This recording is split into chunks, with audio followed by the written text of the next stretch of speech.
Good afternoon, everyone. As we just mentioned, today's presentation is going to be around challenges of being a logistics provider in PNG.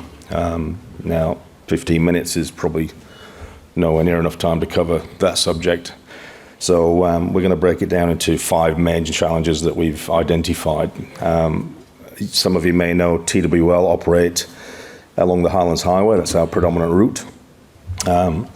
Highway might be a little bit of a overstatement of some of the sections of that road, and the challenges that we're operating they're quite significant. So part of this is identifying the challenges, but also how we overcome those challenges and the barriers within a complex environment, because it is challenging. So we're going to talk about 5 challenges within PNG. I'm not going to talk about the FX issues because that's covered in lots of other areas around the conference over the last few days. Gary mentioned the global supply chain disruptions and the cost increases that brings to us. We're all aware of those things, so I want to concentrate a little bit on what challenges we have in country. So PNG's operating environment. So that's the major network. Now, Connect PNG is coming on board, and I'm sure that our departments will be talking about that in more detail about what the road construction is going to happen over the next 10, 15, 20 years, I suppose. But this is where we're at right now. So this covers mainly lay through to the Highlands Highway and servicing mostly the PNG LNG project and the Santos-led Kutubu oil and gas fields. Now, 80% of our population live in rural environments. They rely heavily on PMVs. Any of you that's traveled the Highlands Highway at any point in time will notice how heavily laden these PMVs are with cacao, kumu, carrots, coffee. That's the way that they get their goods and services around on the Highlands Highway. It's very difficult for our local people to really take advantage of the markets, and they have a lot of problems. So there's a high dependence on that, particularly within PNG for servicing particularly the lay markets and getting some of that good produce that's organically grown in the Highlands to some of our major centres. So we'll start with challenge number 1, poor road conditions. There's a big issue here with lack of regular, and not just regular, but suitable maintenance on critical routes. It was encouraging yesterday with Minister for Trade and Industry, Honourable Richard Maru. He mentioned, I think it was point 7, particularly I mentioned that he's talking about critical infrastructure. It was good to see that he was mentioning the roads, bridges and communication within the country, because this is critical. Infrastructure leads to, or good infrastructure leads to more efficiencies, more efficient ways of running the business within PNG. So it was encouraging to see that. You can see a couple of photographs there. These are just small examples of hundreds and hundreds of photographs that we have in our records of what our drivers need to operate in on a daily basis. Now, those 3 trucks there, they are not TWL trucks. So it's not just TWL that's having a problem here. This is every operator that has to operate within our infrastructure within PNG. It took a while to get those things out. Our drivers were stuck behind those people, so it disrupted us as well. The bottom photograph there, that's near Nabilia. And these are the roads that we can't blame the government for landslips and landslides. Mother Nature is Mother Nature, and she will do what she wants to do. But what we need is faster responses to these, because that leads to delays, vehicle breakdowns, particularly slower transit times, and of course that leads to increased operational costs and potential damage to equipment and cargo. Second one, landslips and landslides. These are some of the minor ones. I think most of the people will have seen the landslip at Mulitaka. That was another major landslip. I won't show photos of that because there's a burial site there now, and it's something that's quite sensitive to a lot of people in PNG. But these are ongoing issues that we have within PNG. Complete road closures at most of the time. We don't have lots of road infrastructure and networks that we can just go around it. We have to wait for it to be cleared. And this is the extent of some of the issues. That was taken last week. And we had one the week before, and the week before that, and the week before that. We're in the rainy season. It's just the way that things work. Again, impact on this, increased travel times, potential perishable goods damages, and when I talked about the PMVs particularly earlier, the people, our subsistence farmers that are using the PMVs to get their goods to market, well, as soon as that happens, Cow, Kumu, they don't last. And this is a major issue for a lot of our people in PNG, that's lost income to go and buy their rice, their tin fish, their sugar, their milk.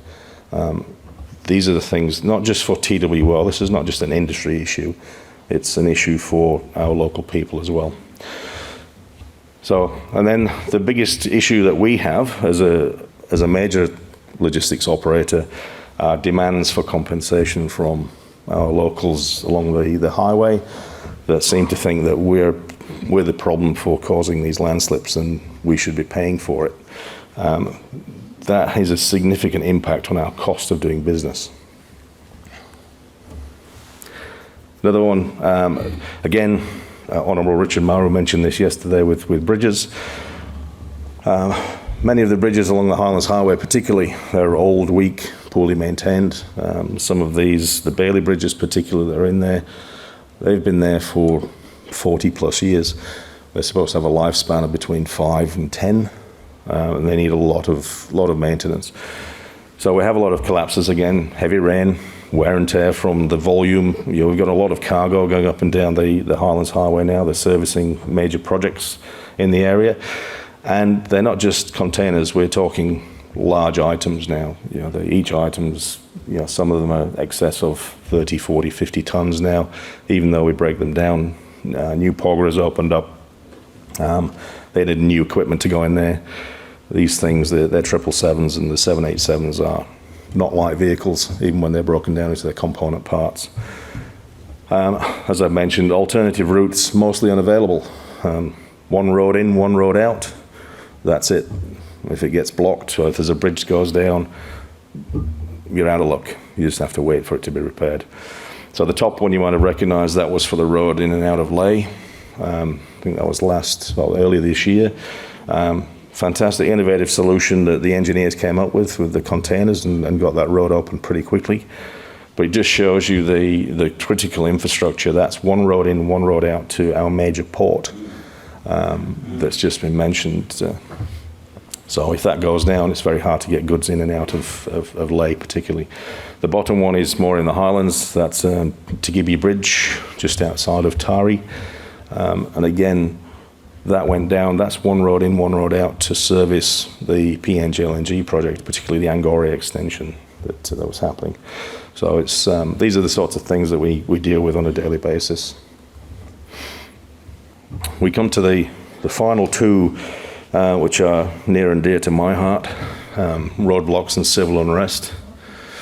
This is an ongoing challenge. We've got a number of things that happen on the highway.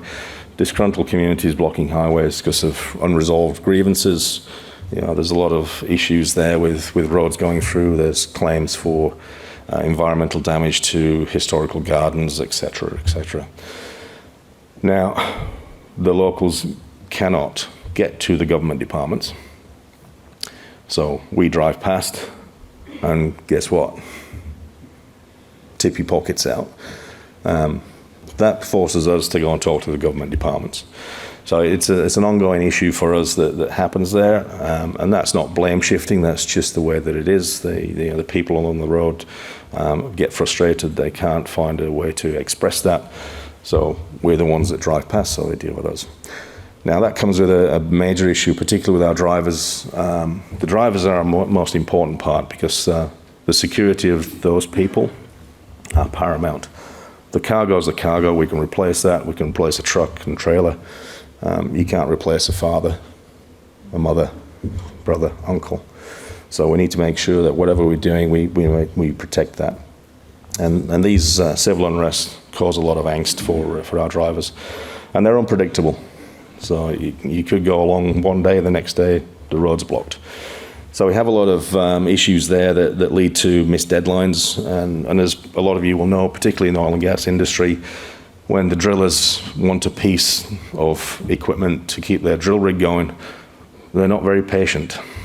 So we have a bit of an issue there when we come to missing deadlines and critical delivery items. The biggest impact for that, for every one of us, is erosion of business reliability and increased security costs. Because we can't afford to let our drivers just drive along those roads and fend for themselves. We have to start paying for private security, escorts, bringing in the local constabulary or even the Defence Force at times. We shouldn't have to do that at all.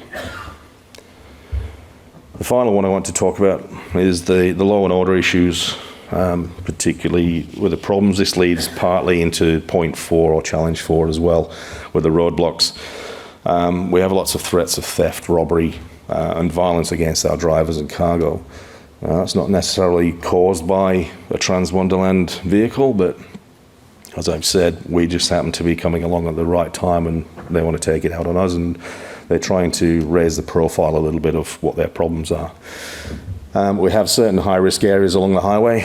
I'll not talk too much about that, but Nipa, Margarima, Porima, that's the PNG triangle for me. When our vehicles go in there, and who knows what's going to happen.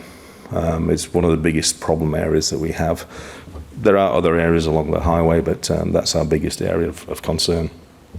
And as I've said, we need to have armed escorts and additional security measures put in place for these issues. Again, it's a repeated theme: impact, escalated costs, increased stress and worry of our drivers and our escort teams. Sometimes it's very hard to get our drivers to commit to driving the vehicles because of the fear for their life. So these are the 5 main challenges that I've sort of highlighted that we come across each day. I'm talking about the Highlands Highway, but I'm sure that operators in other regions within PNG will recognise some of these issues that they have as well. So how do we deal with that? So strategies for navigating the challenges. So there's a couple of things there. Infrastructure advocacy. So we're a big believer in partnering with the government, major developers, and to push for road and bridge repairs. This is something that is happening. Our Connect PNG is moving ahead quite quickly. We've seen the differences on the Highlands Highway. There are sections there which are very good. We've still got a long way to go, but I can see that there's improvements happening there.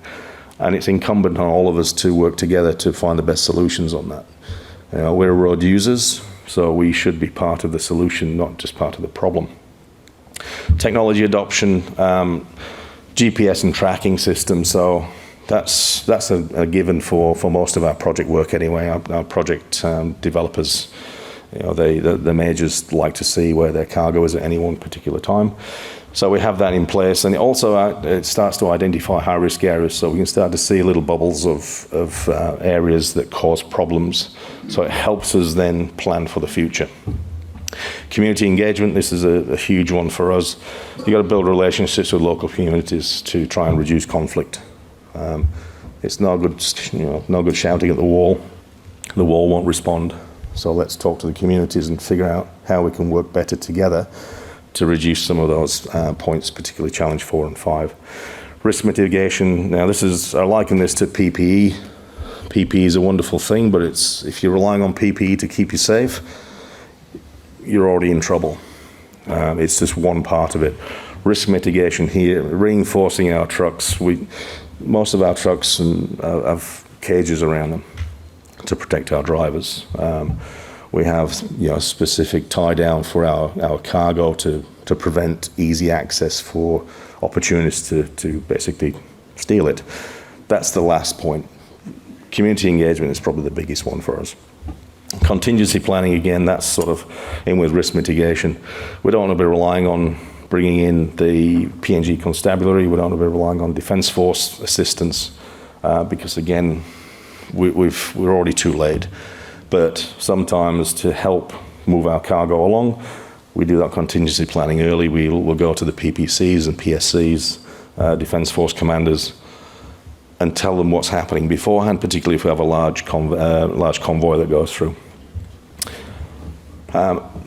Community awareness, I want to touch a little bit more on this because this is something that I'll call him out. My MD is put this in place from day one.